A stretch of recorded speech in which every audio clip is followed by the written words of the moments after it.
చక్రేశ్వర ఆలయంలో ప్రారంభమైన 21వ అఖండ శివనామ సప్తాహం బోధన్పట్నంలో ప్రసిద్ధ శైవ క్షేత్రం శ్రీ ఏకచక్రేశ్వర శివాలయంలో వీరశైవ జంగమ లింగాయత్ సమాజ సభ్యుల సహకారంతో వీరశైవ భజన మండలి ఆధ్వర్యంలో 21వ అఖండ శివనామ సప్తాహ ప్రారంభమైంది. ముందుగా స్వామివారికి అభిషేకం నిర్వహించి శ్రీ సిద్ధేశ్వర్ మహారాజ్ చేతుల మీదుగా జ్యోతి ప్రజ్వలనచే కార్యక్రమాన్ని ప్రారంభించారు.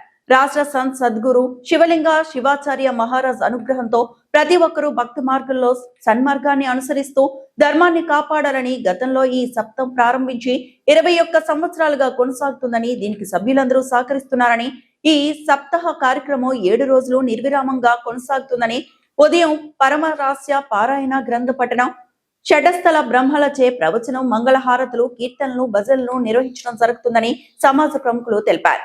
అక్షయ తృతీయ సందర్భంగా వీరశైవ ధర్మ ప్రబోధకులు జగజ్యోతి మహాత్మా బసవేశ్వర జయంతి సందర్భంగా వారి చిత్రపటానికి పూలమాలలు వేసి మంగళహారతి చేయడం జరిగింది. ధర్మ ప్రచారం కోసం వారు చేసిన సేవలను పలువురు సమాజ ప్రముఖులు కొనియాడారు. ఈ కార్యక్రమంలో వీరశైవ జంగమ లింగాయత్ సమాజ ప్రముఖులు, భక్తులు అధిక సంఖ్యలో పాల్గొన్నారు.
यानि कानि च पापानि कर्माणि कृतानि च तानि प्रशान्त रक्षन् भरे भये पापे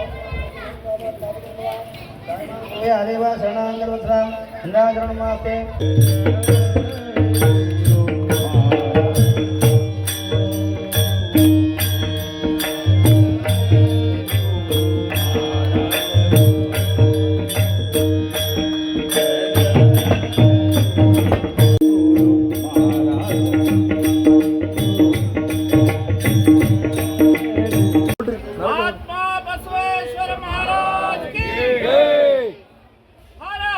महादेव महादेव महादेव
నేడు బోధన్ పట్టణంలో గత 20 సంవత్సరాలుగా శివనామ సప్తాహ నిరాటంకంగా కొనసాగుతుంది.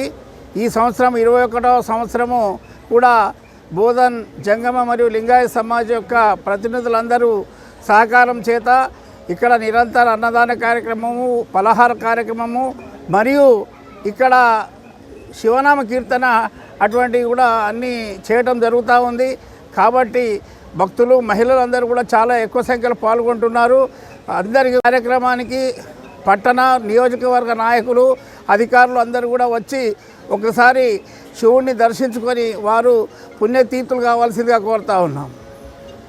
या वर्षीचा अखंड शिवनाम सप्त्याचा 21वा वर्ष दिवस आहे। आपल्याला ह्या धर्मा काही दिवस आपण महादेव मारुती मंदिरामध्ये केलो 5 वर्ष, त्याच्यानंतर इथं 21वा वर्ष सप्ताह चालू आहे। सप्ताह का करावा?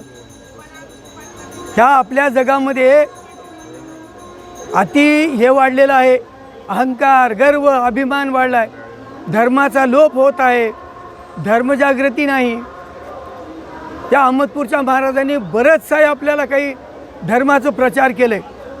सप्त्यामध्ये 7 दिवस तुम्ही लोकांचं पारायण करता, चांगल्या चांगल्या लोकांचे प्रवचन ऐकता आणि कीर्तन ऐकता, त्याच्यापासून काहीतरी बोध घ्यावं, बोध घेऊन त्याप्रमाणे आपण चालावं, आपलं जीवन कृतार्थ करून घ्यावं, धन्य करून घ्यावं।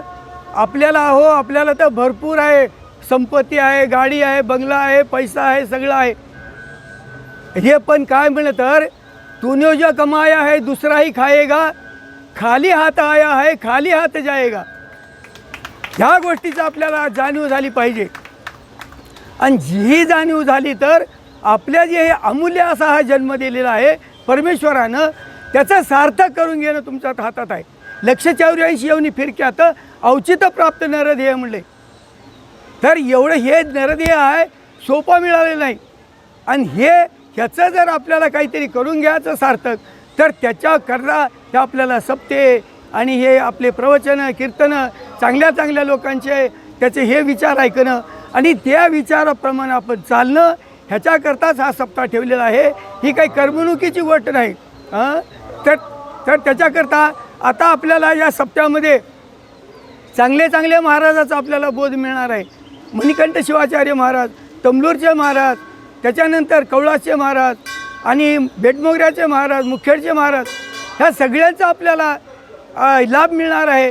तर त्याच्याकरता त्या सगळ्यांनी ते ऐकावं, ते मनामध्ये घ्यावं आणि त्याप्रमाणे चालावं आणि आपलं जीवन कृतार्थ करून घ्यावं, एवढीच आम्हाला तुमच्याबरोबर विनंती आहे। म्हणून हे सप्ताह करणं। आणि दुसरी गोष्ट, आमच्या येवतीला म्हणा की मिनकीला तिथं जागा पुरी होईना, कीर्तनाला ऐकायला लोकायला जागा पुरी होईना। इथं 10 ते 15, 25 ते माणसाचे लय जास्त झाले, तर लोक सगळे जेवण केले की सगळे निघून जातात। तसं करायचं नाही, यंदा कीर्तनाला जागा पुरी होऊ नये। आणि दुसरी महत्त्वाची गोष्ट, 5 वाजताच्या शिवपाठाला रिंगण मारताना आमच्या येवतीमध्ये मिनकीमध्ये लहान थोर मंडी सगळे येतात। इथं जागा पुरी होणे रिंगण मारलं तर त्याच्याकरता तुम्ही सगळ्यांनी यावं, कीर्तन ऐकावं, प्रवचन ऐकावं, शिवपाठ करावा, ही सगळं तुम्हाला एवढी विनंती आहे। धन्यवाद। आता पुढचा कार्यक्रम चालू होईल। మరిన్ని అప్డేట్స్ కోసం మా ఛానల్ ని సబ్స్క్రైబ్ చేయండి।